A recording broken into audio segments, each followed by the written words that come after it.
সে অনেক দিন আগের কথা।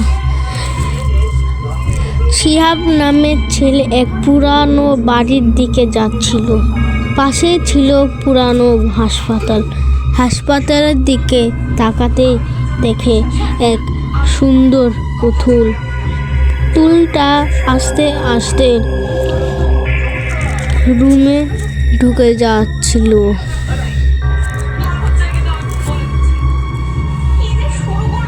সে ও পুতুলটার সাথে সাথে যাচ্ছে।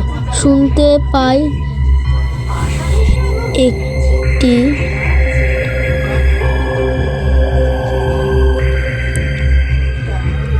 ডাইনির আওয়াজ।